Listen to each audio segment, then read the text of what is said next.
আমার নামে প্রায় 20টা মামলা দিয়েছে, কিন্তু আমি মাথা নত করিনি, আমাকে কেউ আটকাতে পারেনি। কেন বলুন তো? আমি সংবিধানটাকে আঁকড়ে ধরে চলছি।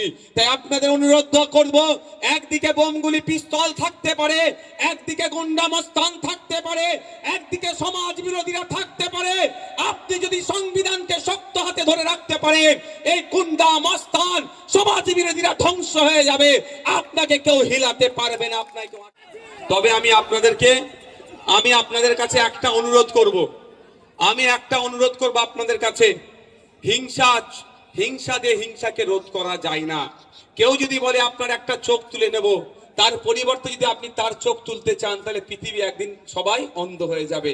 অনুরোধ একটাই করব, অনেক ধমকাবে চমকানোকে পাত্তা দেওয়ার দরকার নেই।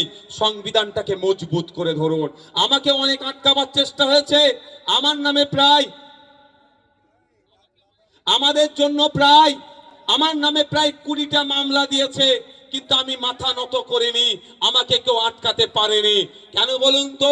আমি সংবিধানটাকে আঁকড়ে ধরে চলছি। তাই আপনাদের অনুরোধ করব, একদিকে বোমগুলি পিস্তল থাকতে পারে, একদিকে গুন্ডা মস্তান থাকতে পারে, একদিকে সমাজ বিরোধীরা থাকতে পারে, আপনি যদি সংবিধানকে শক্ত হাতে ধরে রাখতে পারেন, এই গুন্ডা মস্তান সমাজ বিরোধীরা ধ্বংস হয়ে যাবে, আপনাকে কেউ হিলাতে পারবে না, আপনাকে কেউ আটকাতে পারবে না। তাই অনুরোধ করছি বন্ধুগণ, অনেকে অনেক চেষ্টা করে। এই বকটুয়ে আমি এসেছিলাম, কিভাবে খুন করলো, কারা খুন করলো আর কারা জেল খাটছে দেখুন। ওই ফাঁদে আপনারা পড়বেন না। প্ল্যান মাফিক আপনাদেরকে ধ্বংসের দিকে ঠেলে দেওয়া হচ্ছে। দেখুন লড়াই কোথা হচ্ছে? আদিবাসী পাড়াতে লড়াই হচ্ছে, মুসলিম পাড়ায় লড়াই হচ্ছে, দলিত পাড়ায় লড়াই হচ্ছে, পিছড়ে বর্গের মানুষের এলাকাতে। আর ধ্বংস হয়ে কবরে শ্মশানে এই গরিব মানুষগুলো যাচ্ছে। আমি আপনাদের কাছে অনুরোধ করব যে হিংসাতে আপনারা জড়াবেন না। ভারতবর্ষের সংবিধান অনুযায়ী চলুন।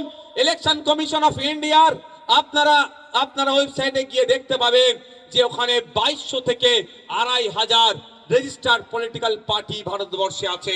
এটা মানে এটা বোঝা যাচ্ছে, যার যে ইচ্ছা দল করতে পারে, যার যে ইচ্ছা আদর্শ নিয়ে এগিয়ে যেতে পারে, মানুষ যাকে চাইবে ভোট দেবে, মানুষ যার সংখ্যাগরিষ্ঠ ভোট যে পাবে সে সরকারে আসবে। আমার বলার বক্তব্য যে আপনারা লড়াইয়ে জড়িয়ে পড়বেন না। আপনারা একবার আইনসভার মধ্যে যদি যান বা বিভিন্ন জায়গায় দেখবেন, সুজন চক্রবর্তী সিপিএম এর নেতা, দিলীপ ঘোষ তৃণমূলের নেতা, বিজেপির নেতা কুণাল ঘোষ তৃণমূলের নেতা, পার্থ চ্যাটার্জি তৃণমূলের নেতা, এরা একে অপরের এক জায়গায় বসে চা খাচ্ছে। আর লড়াইটা বোলপুরের বুথে, এলেমবাজারের বুথে, দুবরাজপুরে, দেউচাপাচামিতে, সিউড়িতে, এই সমস্ত জায়গায় লড়াইটা লাগিয়ে দেওয়া হচ্ছে। আমার বলার বক্তব্য, আপনাদের অনেক লড়াই হয়েছে, লড়াই চাই, লড়াই করে বাঁচতে চাই। অনেক বলেছে, আমি এর বিরোধিতা করব না, কিন্তু এবার আপনার আমাকে বলতে হবে, নেতাই লড়াই চাই, জনগণ এবার দেখতে চাই। নেতাই লড়াই চাই, জনগণ এবার দেখতে চাই। আমরা কোনোদিন দেখিনি মমতা ব্যানার্জি আর শুভেন্দু অধিকারী হাতে হাতে লড়াই করছে। আমরা কোনোদিন দেখিনি মোহাম্মদ সেলিম সাহেবের সাথে অভিষেক বাবু হাতে হাতে লড়াই করছে। আমরা কোনোদিন দেখিনি অধীর রঞ্জন চৌধুরীর সাথে পার্থ চ্যাটার্জি হাতে হাতে লড়াই করছে।